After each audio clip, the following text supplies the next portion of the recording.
네, 우리 지난 시간까지 두 번째 과목 내용들 모두 학습을 잘 하셨죠? 네, 드디어 이제 세 번째 과목으로 또 넘어왔습니다. 자, 우리 세 번째 과목 데이터베이스 구축과 관련되는 내용들 이제 한번 살펴보실게요. 자, 첫 번째 챕터에서는 논리 데이터베이스 설계라는 이제 타이틀을 가지고 내용을 한번 보실게요. 자, 여기에서는 일단은 데이터베이스라는 것의 기본적인 개념, 특징 이런 것들로부터 이제 구분을 좀 하시면 됩니다. 데이터베이스다라고 했을 때 기본적인 개념은 데이터를 쉽게 이제 여러분이 그냥 그러니까 구분을 하신다면 데이터를 한꺼번에 모아놓은 개념이다. 이제 이렇게 되는 거잖아요. 예, 그러면서 한 명의 사용자를 위한 데이터가 아니라 여러 명의 사용자가 공동으로 사용하는 데이터이다. 이렇게 이제 보시는데, 자, 개념 자체를 이제 단어적으로 한번 정리를 해보시면 공동으로 사용하는 공용 데이터다. 이제 이런 표현들은 이제 여러분이 기억을 하셔야겠죠? 공용 데이터에 해당한다. 그리고 중복을 최소화하면서, 그러니까 중복을 최소화한다는 거는 데이터를 한 곳에 모아놓은 형태이기 때문에 여러 곳에 분산되어 있을 때보다 어떨까요? 동일한 데이터가 여러 번 기록이 되는 그런 상황 자체를 많이 배제할 수 있죠. 예, 그런 부분에서 생각을 한다면 중복 데이터를 최소화하는 형태이면서 한 곳에 모았다. 그래서 이거를 통합 데이터이다라고 이제 표현을 합니다. 통합되어 있다. 이제 이때는 이제 중복에 대한 게 최소화가 됐다라는 거에 또 포인트를 좀 잡아주시고요. 그리고 데이터를 이용하는 한 조직 내에서 실질적으로 이용 가치가 있는, 그러니까 한 조직 내에서 쓰여지는 데이터이다라고 했을 때 조직마다, 기관마다 사용하는 데이터 형태는 다를 거거든요. 그죠? 물론 이제 유사하게 쓰여지는 데이터도 있겠지만 해당 데이터 내에서 어떤 업무를 중심으로 하느냐에 따라서 쓰여지는 데이터도 당연히 다를 거거든요. 그랬을 때 이용 가치가 있는 실질적으로 사용되어지는 운영 데이터이어야 한다라는 얘기를 하는 거죠. 자, 그러면서 언제든지 사용자 입장에서는 언제든지 접근해서 쓸 수 있도록 데이터가 저장되어 있어야 되겠죠. 그러니까 뭐 그때그때마다 필요할 때 찾아서 이렇게 쓰겠다. 그러면은 이제 찾는 데 있어서 더 많은 시간이 또 소비가 될 수 있잖아요. 그러니까 얘는 언제든지 접근해서 쓸 수 있도록 해야 된다면 데이터가 미리 저장 장치에 저장되어 있는 상태이어야 한다라는 얘기죠. 예, 그래서 개념적인 부분에서 단편적으로 이제 보면 공용 데이터, 통합 데이터, 운영 데이터, 저장 데이터 이렇게 이제 구분을 하실 수 있겠다라는 거죠. 자, 요 의미 자체는요, 이제 개념적으로도 해석을 하지만 특징에 해당하는 부분 거기에서도 동일한 의미로 특징을 또 살핍니다. 계속해서 한번 살펴보시면, 자, 데이터베이스라는 것 자체는 지금 보신 것과 같은 모아놓은 그리고 여러 사람이 공용해서 쓰는 뭐 이런 의미가 있는 거잖아요. 그죠? 그런데 데이터베이스 이전에는 자료 처리 시스템이라고 해서 각자 업무하는 공간에 그리고 이제 각자의 자리에서 해당 업무를 담당하는 담당자의 저장 장치, 저장 공간 안에 데이터를 따로 저장을 해서 각자 관리를 했었어요. 그러니까 ABC라는 사원이 있다. 그러면 ABC 사원들은 각자의 저장 공간 안에 데이터를 저장해서 각자의 업무를 위해서 꺼내서 썼다는 얘기예요. 그러니까 각각 운영을 했다는 거죠, 데이터를. 그런 형태를 자료 처리 시스템이다라고 이제 표현을 한 거죠, 여기에서. 이때 데이터베이스하고 비교를 했을 때 상대적으로 어떤 특징적인 부분에서 문제점이 있는가. 물론 이제 좋은 점도 있겠지만 문제점에 해당하는 부분을 여기에서 이제 얘기를 하는데 두 가지 측면을 얘기를 해요. 하나는 종속성이라는 개념, 하나는 중복성이라는 개념. 이 두 가지 측면에서 데이터베이스하고 비교했을 때 기존의 자료 처리 시스템에서는 이게 좀 문제였다라고 이제 표현을 하는 거죠. 자, 그러면 종속됐다라는 것의 의미는 뭐냐? 우리 왜 종속이라는 일반적인 단어 그대로의 의미를 데이터 쪽하고 좀 연결을 시켜주시면 되는 거거든요. 그러니까 종속됐다라는 건 독립적이지 못하다. 계속 무언가에 끌려다닌다. 뭐 이런 의미가 좀 있잖아요. 이게 마찬가지입니다. 그래서 여기서 보면 데이터의 논리적인 구조가 변경이 됐다. 데이터의 논리적인 구조가 변경된 상태라면 해당 데이터를 사용하는 응용 프로그램이 있을 텐데 그 프로그램도 변경해야 한다. 그러니까 데이터가 변경이 되는 상황이면 응용 프로그램에 대한 것도 변경을 해야 하는 이런 상황에 대한 걸 종속됐다가 끌려다닌다라는 거죠. 그래서 뭐 데이터 구조 조금 바꾸면 응용 프로그램 또 바꿔야 되고 이런 상황이 되니까 굉장히 어찌 보면 변경에 대한 게 좀 두려울 만큼 번거롭죠. 자, 그리고 두 번째로 얘기하는 중복성에 해당하는 것은 말 그대로 중복됐다라는 얘기 아닌가요? 그죠? 그러니까 한 회사 입장에서 보면요. ABC라는 사원들이 각자의 데이터를 따로 저장해서 운영하는 형태다 보면 한 회사 입장에서는 같은 회사가 그러니까 같은 데이터가 여러 곳에 저장되어 있는 상황들이 보인다는 거죠. 만약에 이제 홍길동이라는 사원에 대한 정보가 필요하다. 그러면 A라는 사원이 인사관리팀인데 홍길동에 대한 정보가 있어야겠죠. B라는 사원이 만약에 격리과인데 그러면은 급여 정산을 해야 되니까 또 A라는 사원에 대한 정보가 필요해요. 뭐 이런 식이라는 거죠. 그러면 각자 공간에 이제 필요한 데이터이기 때문에 당연히 저장해서 쓰긴 하지만 하나의 회사 입장, 하나의 조직 입장에서 보면 동일한 데이터가 여러 곳에 중복해서 저장돼 있다. 이런 상황인 거죠. 그게 바로 중복성에 대한 거다라는 내용입니다. 그래서 논리적인 구조가 다르면 동일 데이터이더라도 각 구조마다 저장을 해야 하고 그 다음에 업무되어지는 접근 영역이 그 업무자들마다 다르면 각 공간마다 또 저장돼 있어야 되는 거예요. 구조가 달라도 또 저장해야 되고 그다음에 접근하는 어떤 위치 이거에 따라서 또 저장해야 되니까 결과적으로 동일한 데이터를 여러 번 중복해서 저장을 해야 되는 그런 상황을 중복성이라고 이제 표현을 한다라는 거죠. 자, 이게 기존의 자료 처리 시스템에서 문제점이다 보니 결국은 이제 앞서서 데이터베이스에 해당하는 부분에서 이제 얘기한 한꺼번에 모으자, 한 곳에 통합하자, 그 다음에 여러 명이 접근해서 쓸 수 있게 하자 이렇게 데이터베이스 개념으로 데이터를 운영하고 관리하겠다. 이렇게 이제 얘기를 하는 거죠. 자, 그러면서 이제 이 자료 처리 시스템에 관련되는 거는 조금 더 뒤쪽에 가면 또 한 번 나옵니다. 예, 그때 또 한번 살펴보시고요. 자, 그러면 데이터베이스가 가지는 특징적인 부분을 우리 물론 앞에서 개념적인 부분 얘기했던 거 중복되는 부분이 있습니다. 그러면 한번 살펴봅시다. 다수의 사용자가 동시에 공유하는 게 가능해야 된다. 앞에서 보면 여러 사람이 사용하는 공용 데이터다. 이렇게 얘기했거든요. 그러니까 여러 사람이 쓰는 거니까 여러 사람이 쓸 때 이 사람들이 내가 어떤 시점에 사용을 하고 싶다. 그러면 사실 바로 쓸 수 있어야 되거든요. 그렇다면 결국은 동시에도 공유가 가능해야 된다. A라는 사람이 쓰고 있을 때 B라는 사람은 못 써. 너는 기다려. 이렇게 되면 굉장히 업무의 지연 상황이 생길 수 있다는 거죠. 그렇죠. 그러니까 동시에 접근해서 쓰는 것도 가능해야 된다. 공유는 공유인데 동시 공유도 가능해야 된다. 그러니까 동시라는 표현. 그리고 실시간으로 접근하는 거 가능해야 된다. 실시간은 이제 어떤 거예요? 필요할 때 언제든지 접근할 수 있어야 하고 언제든지 접근할 수 있도록 저장 데이터로 운영을 한다 그랬잖아요. 그렇다면 그것을 활용해서 언제든지 업무에 활용할 수 있어야 돼요. 그러면 뭔가 요청이 있다. 바로바로 그에 대한 서비스로 제공이 돼야 된다는 거죠. 그러니까 내가 A라는 데이터 요청을 했는데 지금은 안 되고 내일 서비스 해주겠다. 뭐 이런 식으로 가면 업무에 지장이 오겠죠. 네, 그래서 실시간 접근해서 사용할 수 있도록 해야 하고 지속적인 변화를 통해서 지속적인 변화를 한다는 거는 뭐 매번 데이터를 바꾸겠다 이런 건 아니고요. 최신의 데이터 때문에 최신의 데이터를 유지해라. 홍길동이라는 사원이 어제부로 만약에 퇴사를 했어요. 그런데 퇴사 처리를 안 했어요. 격리과에서는 급여 정산을 했어요. 뭐 이런 식의 개념으로 이제 연결이 되면 업무가 차질이 생기는 거죠. 예, 그래서 항상 최신의 데이터를 유지하도록 해야 된다. 이게 이제 지속적인 변화를 감지해야 되고 최신 데이터를 유지해라. 자, 그리고 데이터에 대한 접근을 할 때 주소를 통해서 일반적으로는 데이터가 저장되어 있는 주소, A라는 데이터는 100번지에 있더라. 그러면 100번지라는 주소를 통해서 A라는 데이터로 접근하는 이런 방식인데 반해서 주소를 통해서 접근하지 않는다. 주소를 통하지 않고 그러면 어떻게 접근하느냐. 데이터, 내용을 통해서 접근하겠다. 내용을 통한 접근.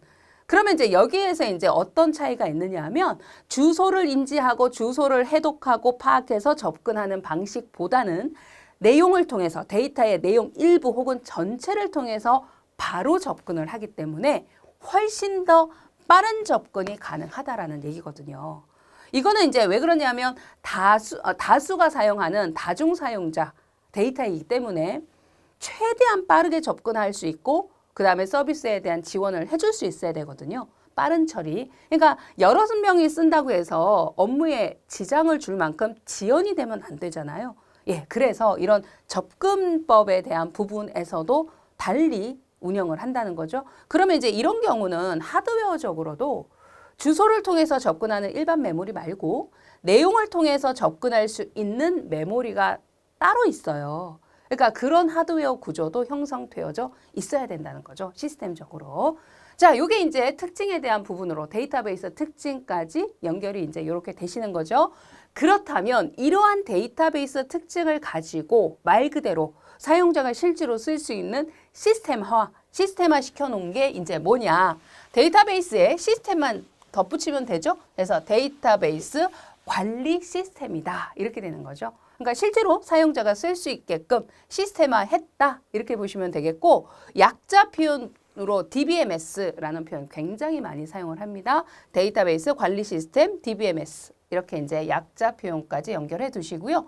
그러면 결국은 얘는 데이터베이스를 활용을 하는 시스템이다. 이렇게 되는 거잖아요. 예, 그래서 보시면 데이터베이스를 활용하는 응용 프로그램들이 데이터를 공유해서 쓸 수 있게끔 하는 시스템이다. 예, 이렇게 그대로 연결되시죠? 그러면서 기존의 자료 처리 시스템에서는 앞에서 우리 살펴보셨죠?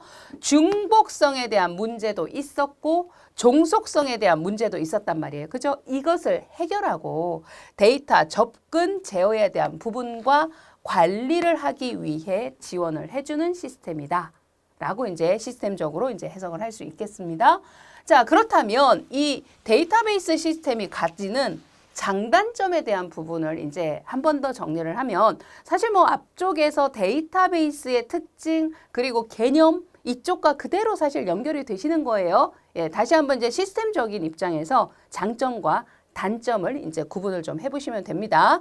자, 똑같아요. 앞에 보신 거랑 중복에 대한 거를 최소화시킬 수 있고 데이터를 공유해서 사용할 수 있더라. 접근 제어를 하기 때문에 시스템적으로. 왜냐하면 다수의 사용자가 접근해서 쓰는 시스템이니까 아무나 다 들어와서 데이터를 어떤 거든 접근할 수 있게 해주겠다. 이건 아닌 거거든요. 그죠? 그러니까 접근 제어에 대한 부분에 의해서 보장이 되더라. 그리고 무결성에 대한 게 유지되게끔 한다. 이 무결성에 대한 부분에 대한 해석은요. 이 뒤쪽에 명시를 좀 해드렸죠. 데이터가 정확하고 그러니까 실질적으로 존재하는 실질 정확하게 맞아떨어지는 그러니까 실질 존재하는 데이터와 데이터베이스 시스템에 형성되어 있는 데이터가 다르다. 이건 안 맞는 거잖아요. 그러니까 그게 맞아야 되는 거예요. 그러니까 그런 의미에서 정확하고 거기다가 안정적인 데이터로 운영되어지는 정확하고 안정적인 데이터 형태 이 자체를 무결성이라고 해석을 하시면 되는 거예요. 여기서 자, 무결성에 대한 게 유지되게끔 시스템적으로 이제 지원을 해주는 거죠. 그리고 데이터의 일관성이 유지되게끔 한다. 데이터의 일관성이 유지된다는 거는 앞에서 보면 데이터를 지속적으로 변화를 해서 최신의 데이터로 유지를 한다. 이랬잖아요. 그죠? 일관성 있게 유지가 되게 하는 거, 그러면서 이제 지속적인 변화를 감지하고 그리고 한 데이터, 그러니까 동일한 데이터 정보예요. 그러면 데이터베이스 내에서 통합 운영 관리를 하니까 동일한 데이터베이스 정보에 대한 데이터 정보에 대한 거는 일관되게 똑같이 변화에 대한 걸 수용을 하는 거예요. 그런 부분에 대한 게 이제 일관성이에요. 그러니까 일관성이 떨어지는 거는 이제 어떤 부분이냐면 자료 처리 시스템에서 각자 데이터를 저장해서 사용을 할 때 아까 제가 앞에서 말씀드린 것처럼 홍길동이가 분명히 퇴사를 했는데 이쪽 업무 분야에서는 홍길동이 퇴사 처리가 안 돼 있더라. 그러면 전체 회사 입장에서 봤을 때는 아니 도대체 홍길동이 퇴사를 한 거야 만 거야 이렇게 되는 거잖아요. 그러니까 그런 게 일관성이 유지가 안 되는 거거든요. 예, 그러니까 이제 그런 측면에 대한 것들이 데이터베이스 시스템에서는 해결이 된다라고 이제 얘기하는 거죠. 그리고 데이터를 모아서 그죠? 모아서 운영 관리하는 거잖아요. 그러니까 표준화 형태로 표현을 하더라. 표준화에 대한 부분이 용이하다. 이렇게 장점적인 부분을 이제 얘기를 할 수 있겠고, 자, 시스템화 시키다 보면 항상 장점도 있지만 단점에 대한 것도 뭐 따를 수밖에 없습니다.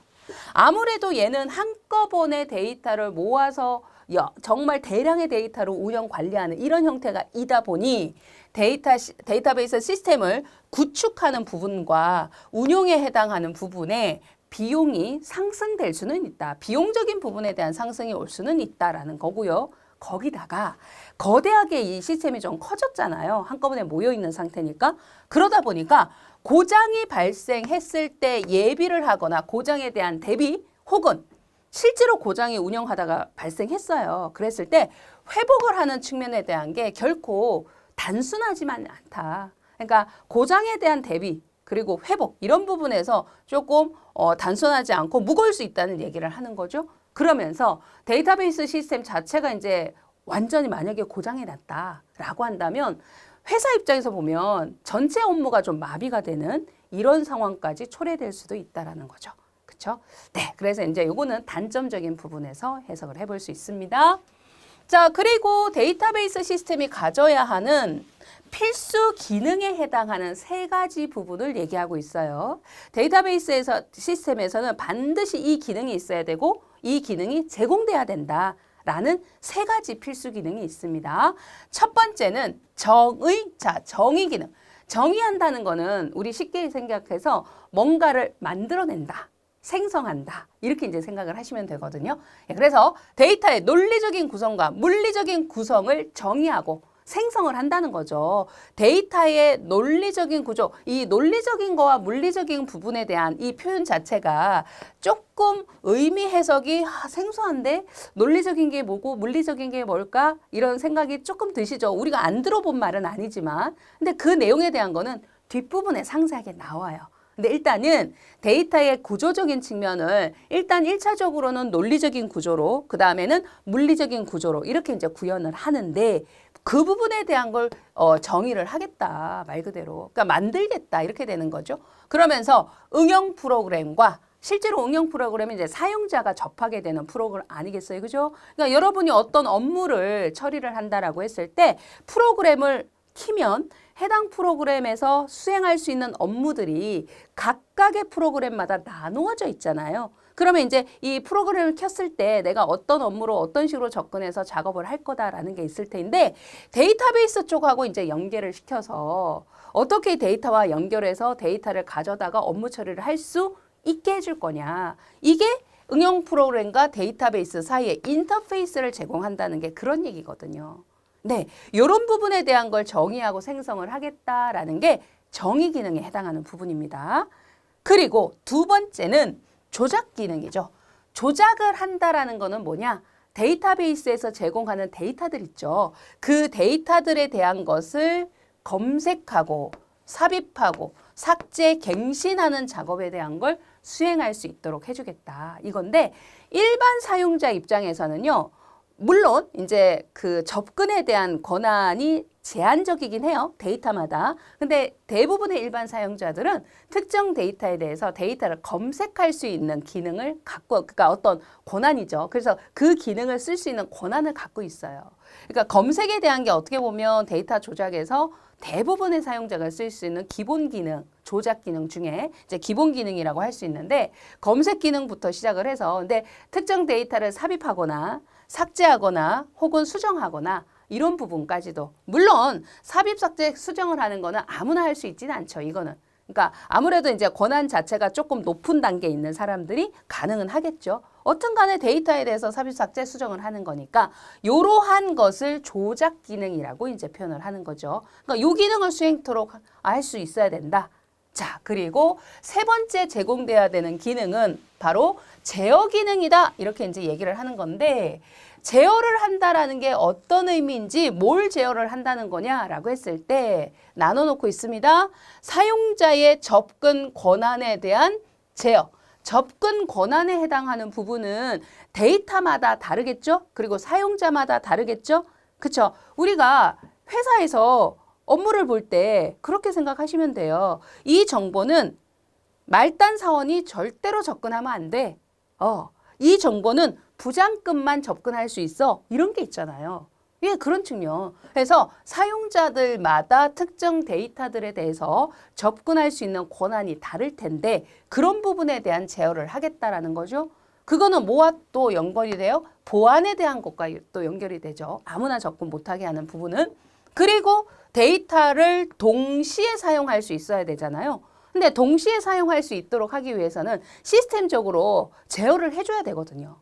그러니까 한 명의 사용자가 쓰고 있는 데이터라고 해서 다른 사용자가 쓰지 못한다. 이게 동시 사용이 안 되는 건데 동일 데이터를 여러 사용자가 쓸 수 있도록 하려면 사용에 오류가 없고 문제가 없어야 되거든요. 그러니까 그게 이제 내부 시스템적으로 컨트롤 해줘야 된다는 거죠.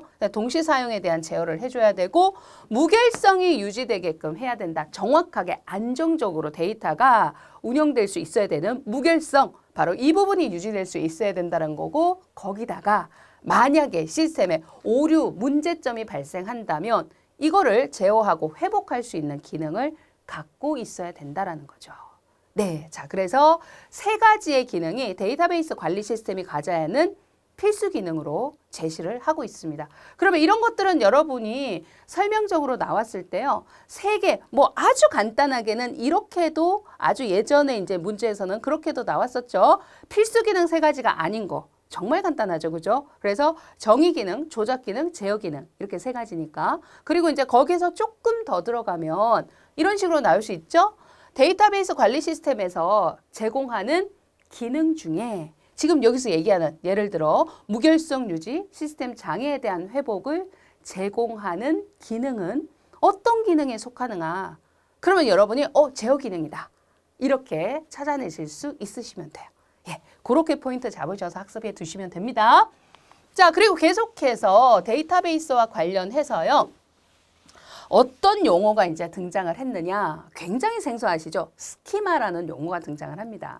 지금은 생소하시죠? 근데 자주 이제 보시게 될 거예요.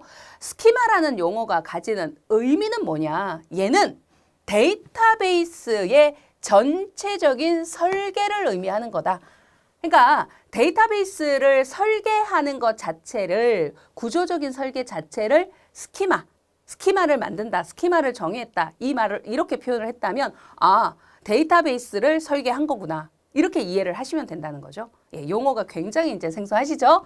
자, 그러면서 결국은 이제 데이터베이스 내부적으로 필요한 구성 요소들에 해당하는 거, 그들의 제약 조건 이런 부분에 대한 것을 정의하는 이 행위 자체를 스키마, 그러니까 이 자체를 스키마, 그러니까 데이터베이스에 대한 구조에 대한 정의를 한다. 구성 요소와 어떤 제약 조건에 대한 부분에 대한 정의를 한다.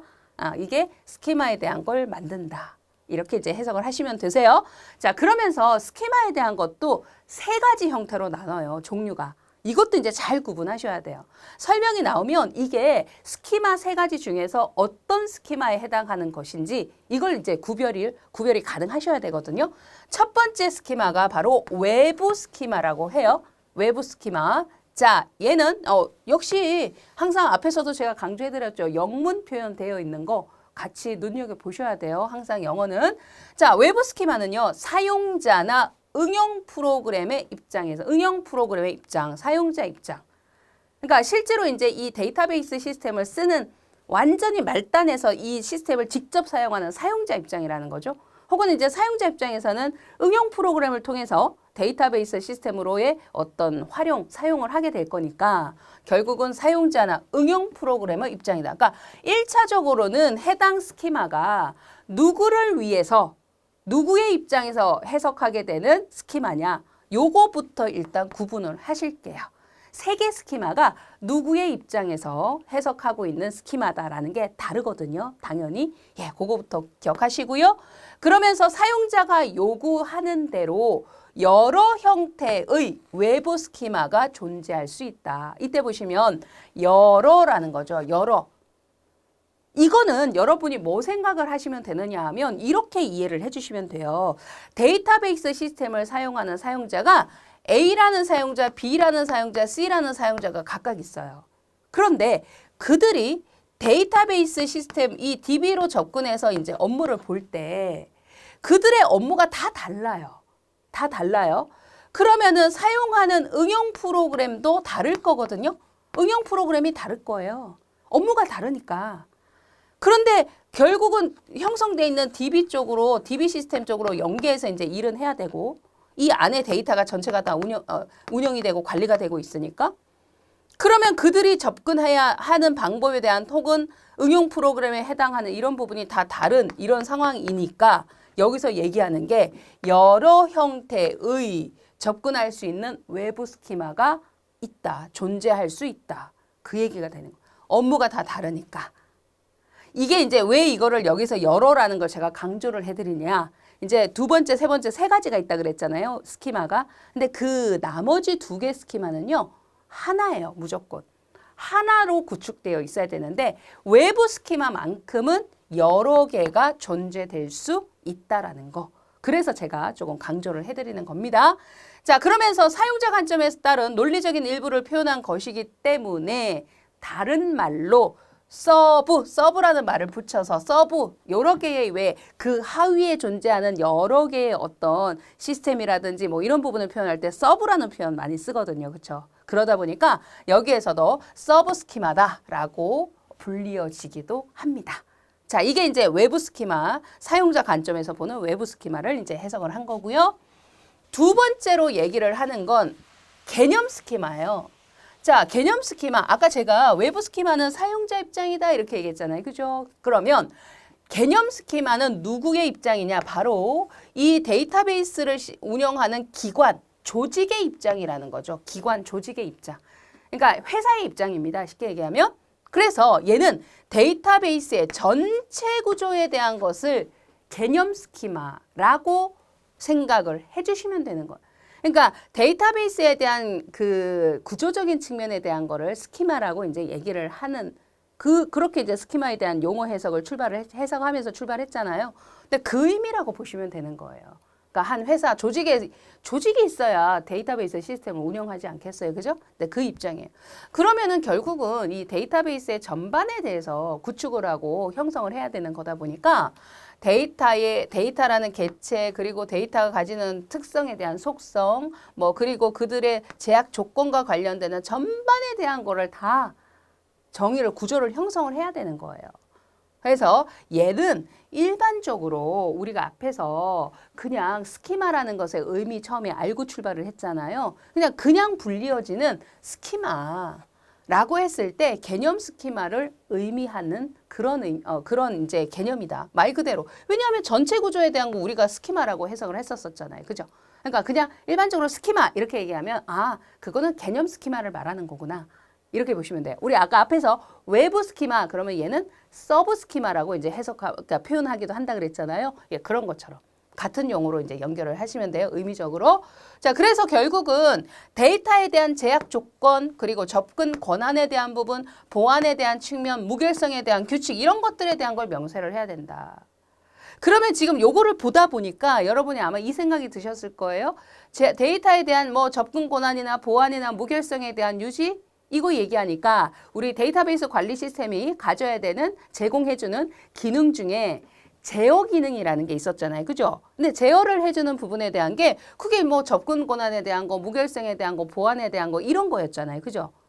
그러면 결국은 제공해야 되는 기능 중에 제어 기능에 해당하는 거는 누구의 입장에서 해줘야 되는 거예요? 데이터베이스 관리 시스템을 운영하는 조직의 입장에서 제어를 해줘야 되는 거잖아요. 사용자 개개인이 제어를 하는 게 아니잖아요. 그죠?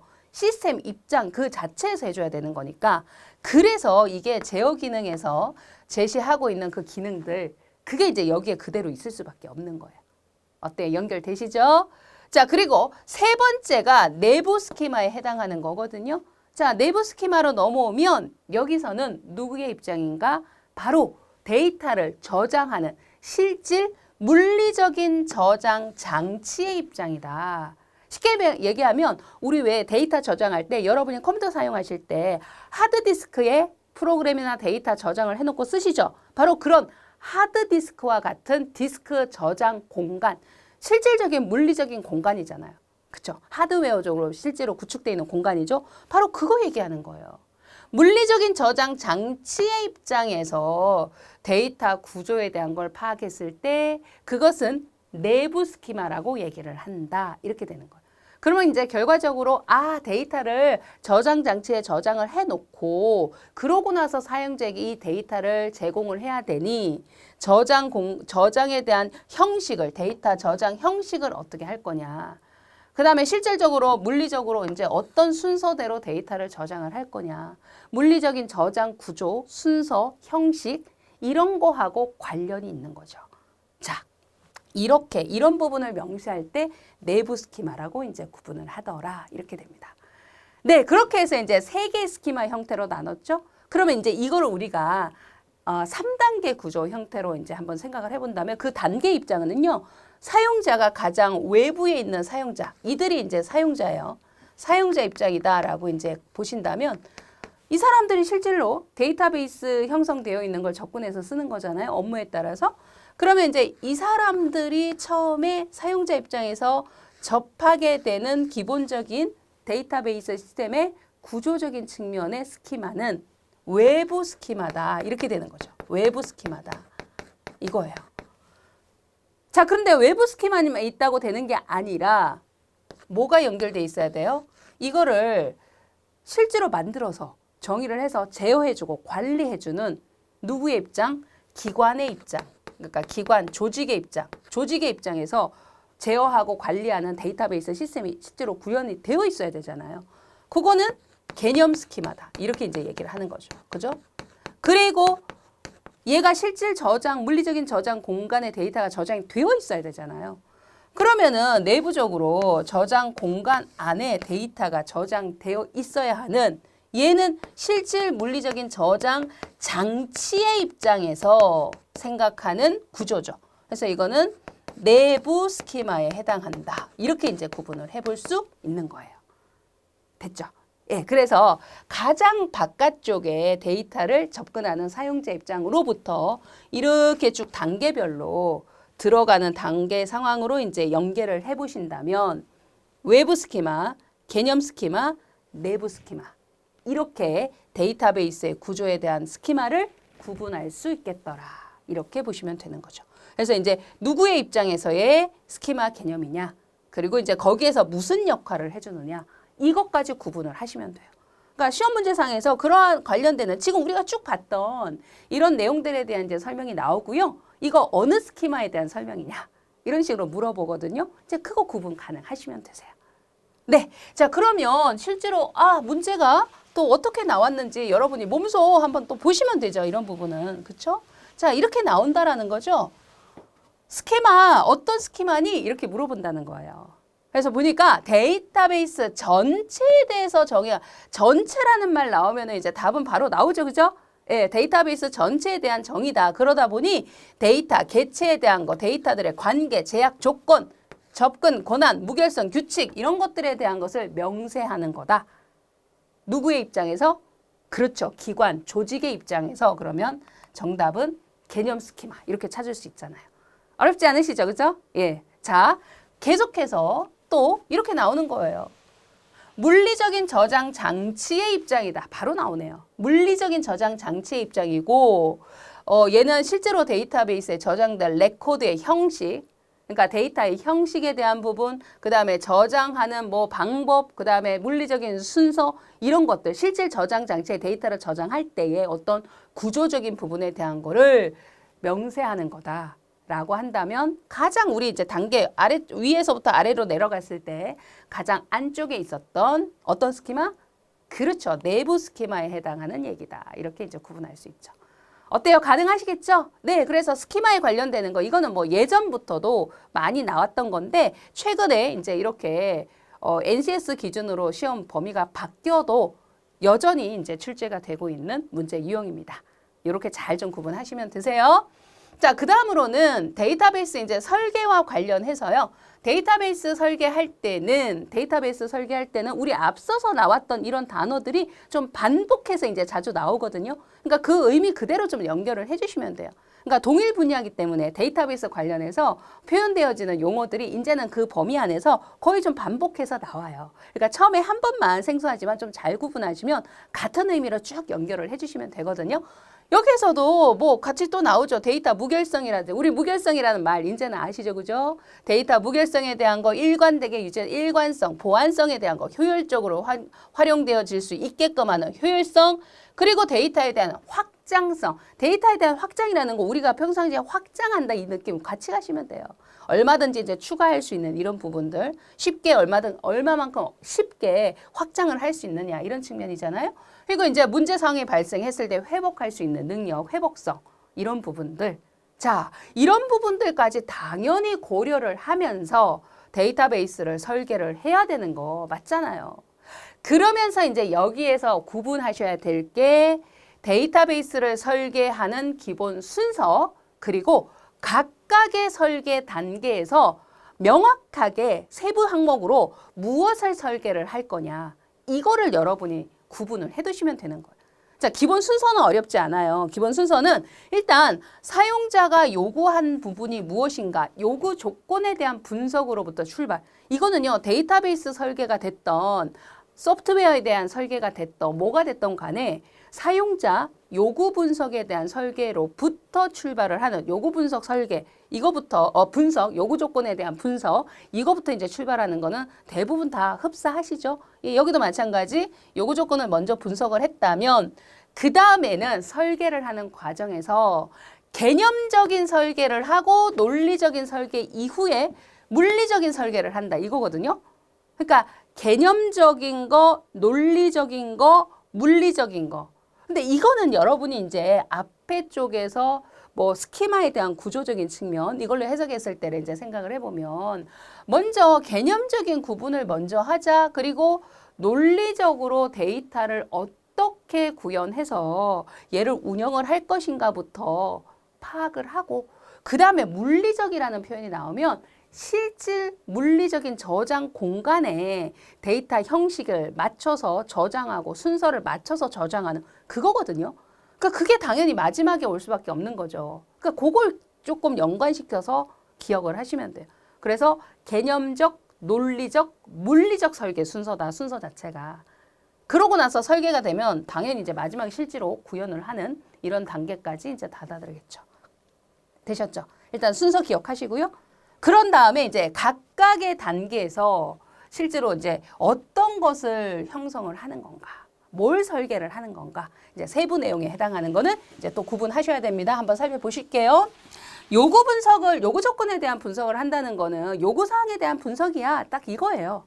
그래서 데이터베이스 사용자의 업무에 대한 게 뭐냐, 이 데이터베이스를 사용할 사용자가 이걸 활용해서 무슨 업무를 할 거냐, 무슨 일을 할 거냐, 이걸 알아야죠.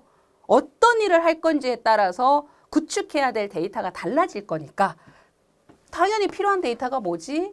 데이터 처리 형태는 어떻게 해야 되지? 제약사항은 어떻게 해야 될까? 이런 부분들에 대한 걸 수집하고 분석하는 거를 해야 된다는 거죠. 그런 다음에 이제 수집하고 분석이 됐다면 당연히 명세서에 기록을 해야 되겠죠. 예. 그러고 나면 이제 설계가 시작이 되거든요. 첫 번째 설계가 뭐였어요? 개념적 설계부터 출발을 했죠. 자, 개념적 설계 단계에서 뭘 해야 되는지 구분 잘 하셔야 돼요. 그러니까 이런 게 시험에 나오는 거예요. 개념적 설계에서는 현실 세계의 정보를 다른 사람과 소통이 가능하게끔 개념적으로 표현하자. 현실 세계의 정보인데 다른 사람과 소통이 가능하도록 개념적이고 추상적인 구조의 형태로 표현을 하자. 그러니까 우리 추상적이라는 표현 앞에서 이 컴퓨터 시스템에서 추상적이다, 우리 모듈에서 추상적이다라고 했을 때 의미 해석을 어떻게 합시다라고 제가 앞서서 앞 과목 두 번째 과목 학습할 때 우리 설명을 해드렸어요. 그런 범위 개념으로 보시면 되는 거예요. 그러니까 굉장히 복잡한 부분에 대한 걸 딱 개념적으로 정리하고 단편적으로 표현할 수 있는 형태로 그런 구조로 만들어내자라는 거예요.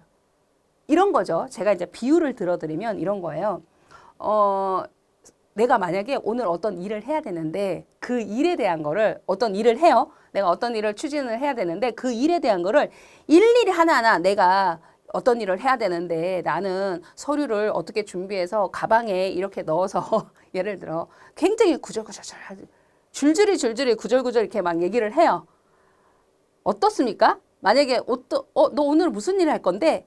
그러면 어떤 일이라고 표현하면 되는데 그걸 막 주절주절 다 하나하나 설명을 해요. 그러면 소통이 편할까요? 불편할까요? 여러분이 이제 동료가 그렇게 답변을 했다고 가정하면 뭐 물론 그런 대화를 하고 싶을 때도 있지만 평상시에 업무 소통으로 따진다면 굉장히 불편하죠. 그런 소통은. 그러니까 정확하게 어떤 업무라고 지적을 해야 돼요. 그러면 나 오늘 촬영을 한다. 나 오늘 교환을 만든다. 뭐 이런 업무에 대한 명칭이 있잖아요. 그런 의미라고 생각을 하시면 됩니다. 예, 그렇게 좀 개념적이고 추상적인 구조로 표현을 하자. 이게 개념적 설계다라고 이제 보시면 되는 거죠. 자, 그렇다면 데이터베이스 시스템 상에서는 이 개념적 설계를 한다라는 게 자, 어떤 부분에서 좀 해석되어지는 설계냐라고 했을 때 바로 이렇게 표현할 수 있어요. 트랜잭션에 대한 모델링을 하자. 그러면 여기에서 여러분이 트랜잭션 또 모르는 단어인데 하고 이제 느껴지시죠? 근데 뒤에 가면 저것도 정말 많이 나오는 단어인데 데이터베이스 하면 빠질 수 없는 게 트랜잭션이거든요. 근데 굉장히 많이 나오는 단어인데 지금은 어쨌건 생소하시죠? 이 트랜잭션에 해당하는 거는 아주 쉽게 이렇게 생각하시면 돼요. 데이터베이스에서 표현하고 있는 트랜잭션은 데이터베이스를 활용해서 데이터베이스 시스템상에서 처리하는 업무의 한 단위. 그걸 트랜잭션이라고 생각하시면 돼요. 업무의 한 단위구나. 이렇게 보시면 돼요. 자, 이것에 대한 것을 모델링 하자. 업무의 단위를 어떻게 구분을 할 거냐. 데이터베이스에서 처리하는 작업의 단위를 어떻게 구분을 할 건지 트랜잭션에 대한 거를 모델링 하자. 이것부터 이제 출발을 한다는 거예요. 되셨나요? 네, 그러면서 이때 보시면 그 이거는 이제 개념적 설계잖아요. 개념적 설계를 해주는 부분이니까 우리 앞쪽에서 스키마에 해당하는 부분으로 따지면 개념 스키마에 대한 모델링을 해주는 측면이거든요. 이 부분에 대한 걸 모델링해요. 구조를 이제 형성을 해보는 거예요. 이럴 때 어떤 거를 활용하느냐? ER 다이어그램이라는 걸 활용을 하더라. 자, 이 ER 다이어그램은 개체관계 다이어그램이라고 해서 이것도 뒤쪽에 가면 자세히 바로 나옵니다. 얼마 가지 않아서 바로 나오거든요. 그때 가서 자세히 이제 확인해 보시도록 하시고 일단은 개념적 설계에서 개념적이고 추상적인 구조로 표현하는 설계 작업을 하는 것인데 개념 스키마 모델링을 하는 것과 연관이 되는 거고 이때 ER 다이어그램을 기본으로 쓰더라. 그러면서 업무적인 부분을 트랜잭션이라고 데이터베이스에서 이제 구분을 한다면 바로 이 트랜잭션에 대한 모델링을 하는 단계가 개념적 설계 단계더라. 이렇게 이 의미를 여러분이 이해를 살짝 하시면서 물론 이제 세부적인 내용이나 이런 건 뒤에 가면 나와요. 이제 그럴 때 보시는데 그렇게 구분을 하실 수 있으시면 되는 거예요. 됐죠? 예, 그래서 설명 나오면 개념적 설계에서 하는 작업인지 그렇지 않은지 변별이 가능하시면 돼요. 자, 개념적 설계가 끝났어요. 그러면 뭘 했어요? 그렇죠. 논리적인 설계를 했습니다. 그렇죠. 그러면 논리적인 설계에서는 이제 어떤 걸 하는 거냐? 컴퓨터가 데이터를 이해하고 처리할 수 있도록 실제로 이제 업무를 이제 수행을 담당하는 거는 사람이 하는 거지만 그 데이터에 대한 처리를 하고 제공을 하고 해주는 건 누가요? 컴퓨터가 하는 거잖아요. 그러니까 데이터에 대한 이해를 컴퓨터가 할 수 있어야 되지 않겠어요? 그렇죠? 예, 그래서 사람만 이해한다고 될 문제는 아니라는 거죠. 컴퓨터가 데이터를 이해하고 처리를 또 할 수 있어야 돼요. 그럼 그 부분에 대한 거를 여기에 구조적으로 형성을 해주는데 이때 보시면 특정 데이터베이스 관리 시스템, 특정 DBMS가 지원하고 있는 논리적인 데이터, 논리적 설계니까 논리적인 데이터 구조로 매핑을 해야 한다. 그러면 여기에서 특정이라고 얘기하는 거는 데이터베이스 관리 시스템이 한 가지만 있다. 절대 아니거든요. 우리 뭐 응용 프로그램의 종류도 처리하고자 하는 목적으로 하는 작업에 따라서 어마무시하게 많잖아요. 종류가. 그죠? 뭐 쉽게 얘기해서 여러분이 나는 계산 작업을 주로 하더라. 나는 문서 편집 작업을 주로 하더라. 이런 거에 따라서 사용하는 프로그램이 다르잖아요. 그걸 생각하시면 되는 거죠. 그런 것처럼 DBMS에 해당하는 것도 한 가지 종류만 있다? 절대 아니거든요. 여러 가지 종류가 있는데 그들이 지원할 수 있고 그들이 내분적으로 받아들일 수 있는 논리적인 구조는 다를 거거든요. 그걸 얘기하는 거예요. 그래서 특정 데이터베이스 관리 시스템이 지원하는 논리적인 구조가 있을 텐데 그 구조에 맞춰서 논리적인 구조를 매핑을 해야 맞추란 얘기죠. 매핑하라는 거는 맞추란 얘기예요. 자, 그러면서 앞쪽에서 개념적 설계를 할 때 개념적 스키마에 해당하는 부분 이거를 모델링 한다 그랬잖아요. 그래서 다음 단계로 넘어온 개념 스키마에 해당하는 것을 평가하고 정제하는 작업을 하자. 그러니까 이전 단계에서 설계를 한 거잖아요. 그러면 그 다음 단계에서는 이전 단계에서 설계한 거에 대해서 이거 제대로 잘 맞나? 라는 부분에 대해서 평가를 하고 지금 이제 내가 구축하려는 구조와 잘 맞나? 이거를 이제 맞춰봐야 되는 거잖아요. 예, 그래서 그거를 이제 평가하고 만약에 이거 좀 안 맞는 것 같아. 그러면 이제 그거를 어떻게 해요? 수정하고 고쳐야 되죠. 정제를 하자. 이렇게 이제 얘기하는 거예요. 자, 그러면 여기에서 이 말하고 이제 또 연결이 되는데 목적으로 하는 DBMS가 있을 거고 특정 DBMS가 있을 거잖아요. 그거에 맞는 논리 스키마에 대한 걸 설계를 하는 게 말 그대로 논리적 설계 단계에서 수행하는 부분이고 자, 트랜잭션 입장에서 본다면 아까 기본적인 개념적 설계를 해주는 부분에서는 트랜잭션에 대한 거를 모델링 하겠다. 작업에 대한 걸 어떻게 구분할지 구조적인 부분을 생각을 해보겠다 이건 거잖아요. 그런데 얘는 이제 거기서 트랜잭션 모델링이 됐다면 이제는 그 다음 단계에서 뭐 하느냐 하면 트랜잭션 인터페이스에 대한 설계를 하겠다. 인터페이스에 대한 설계를 한다는 건 뭐냐 하면 내부적인 작업이 있어요. 그러면 사용자가 이 작업에 대한 걸 선택하고 그다음에 그 작업을 이용해서 어떤 업무를 처리할 수 있도록 해야 되고 그러려면 사용자가 어떤 방법으로 얘를 연계해서 접근할 수 있을 거냐 이런 부분이 있어야 되잖아요. 바로 그게 인터페이스에 대한 설계를 한다는 거예요. 사용자가 연계하고 접근해서 쓸 수 있게끔 하는 그 인터페이스를 어떻게 구축을 하지? 이거를 설계를 하겠다라는 얘기인 거죠. 그러니까 트랜잭션에 대한 것도 이제 설계를 해 나가는 단계가 이제 하나씩 올라가는 거죠. 점점점 뒤쪽 설계를 갈수록. 자, 요게 이제 논리적 설계 단계에서 이제 수행하는 부분이고요. 그리고 물리적 설계 단계로 넘어옵니다. 그죠? 자, 그러면 제가 물리적이라는 표현이 나오면 이거는 실질, 저장, 장치의 입장 이렇게 얘기했잖아요. 그러면 이제 물리적 설계를 하는 거는 특정 DBMS가 지원하는 논리적 데이터 구조로 표현된 데이터에 대해서 실질 저장 장치인 물리적인 실질 저장 장치에 저장할 수 있는 실질 물리적인 구조, 실질 물리적인 구조에 해당하는 거니까 우리 스키마에 해당하는 입장으로 따지면 내부 스키마하고 연결이 되는 거예요. 그러니까 내부 스키마 쪽에서 어떤 구조에 대한 걸 형성한다? 데이터 형식에 대한 부분, 물리적인 저장 순서라든지 뭐 이런 부분에 대해서 구조적인 부분에 대한 걸 표현하는 거고 그거를 구축을 해야 되는 거다. 이렇게 얘기했거든요. 그러니까 그거하고 연결이 되는 거죠, 당연히. 그래서 저장하는 저장 레코드 데이터 형식에 대한 부분, 이런 부분에 대한 거 파악을 해야 될 것이고 거기다가 레코드가 이제 뭐 여기서 레코드라는 표현 썼는데 이제 결국 이제 데이터에 해당하는 부분인 거죠. 예. 레코드에 대한 게 집중되는 부분은 없는지, 특정 저장 공간에만 집중되어서 저장되는 건 아닌지 뭐 이런 부분인 거죠. 이 부분에 대한 분석도 해야 되고 접근 경로에 대한 건 어떻게 할 거냐. 이런 거와 관련되는 걸 설계를 해야 되는 게 물리적 설계 단계에서 해야 되는 과정이다.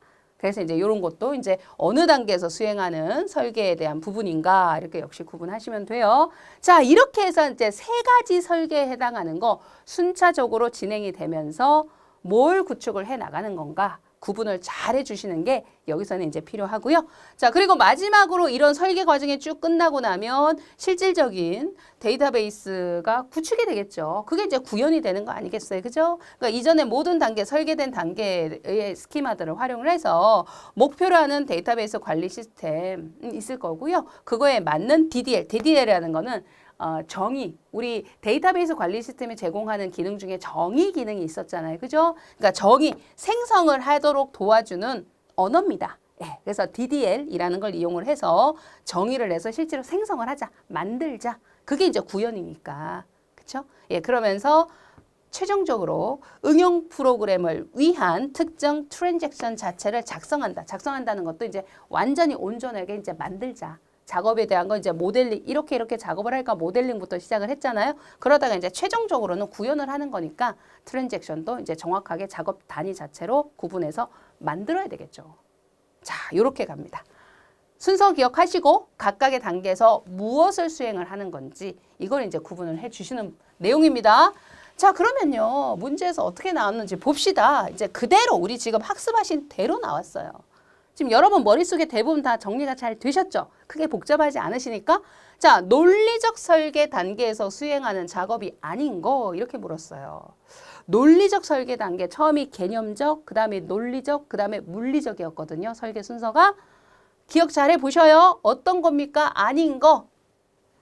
1번, 2번, 3번, 4번에서 정답은 찾으셨죠? 바로 1번. 그렇죠. 레코드에 대한 집중을 분석하고 설계를 하겠다. 아, 저장될 데이터에 대한 형식, 그 다음에 집중 분석을 하겠다. 이거는 물리적인 구조에서, 물리적인 저장 장치 입장에서 그래서 1번은 물리적 설계 단계에서 수행하는 부분이다. 이렇게 이제 구분이 되죠. 나머지는 우리 앞에서 이렇게 학습하셨잖아요. 그죠? 논리적 설계 단계에서 수행하는 부분이 되겠습니다. 그리고 여기에서 뭐 4번 같은 경우는 보면 스키마의 평가 및 정제를 한다라는 게 정확하게 앞에서 정했던 개념적 스키마가 있었잖아요. 그 부분에 대해서 이제 평가도 해보고 정제를 해서 이제 고칠 건 고치고 그 단계도 논리적 설계 단계에서 이제 수행을 하는 거다. 이제 이렇게 해석이 되시죠?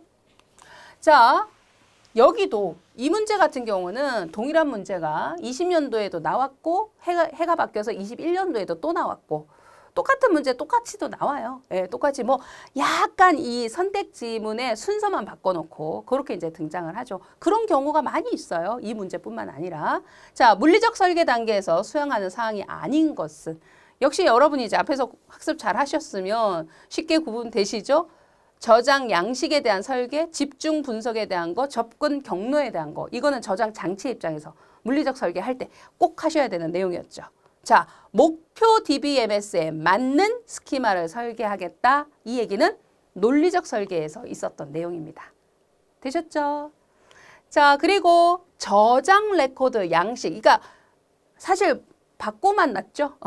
그죠? 이게 선택 지문이 아니라 문제로 들어가 있죠. 그래서 저장 레코드 양식의 설계, 집중 분석, 접근 경로. 이제 외웠죠? 여러분 사실. 거의 외웠죠? 정답 바로 나오죠? 어떤 단계에서? 그쵸? 물리적 설계 단계에서 수행하는 부분이다. 이렇게. 되셨나요? 네. 그래서 지금 보시면 데이터베이스 기본 개념부터 시작을 해서 이제 쭉 이제 오셨잖아요. 그래서 굉장히 우리 1시간이라는 길지 않은 시간 동안 학습을 하셨는데 데이터베이스에서 나오는 그런 핵심이 되는 용어, 단어들은 사실 거의 대부분 다 나왔어요. 그러니까 이제 앞으로는 이런 단어들이 보이면 같은 의미로 해석을 좀 해주시면 이해가 좀 더 편리하겠죠, 이제는. 네. 자, 그래서 설계와 관련되는 내용 그리고 문제들까지 한번 확인해 보셨고요. 자, 이제 뒤쪽으로 가면 데이터 모델링을 하는 본격적인 내용들이 등장하거든요. 네, 그거는 또 다음 시간에 계속 이어가도록 하겠습니다.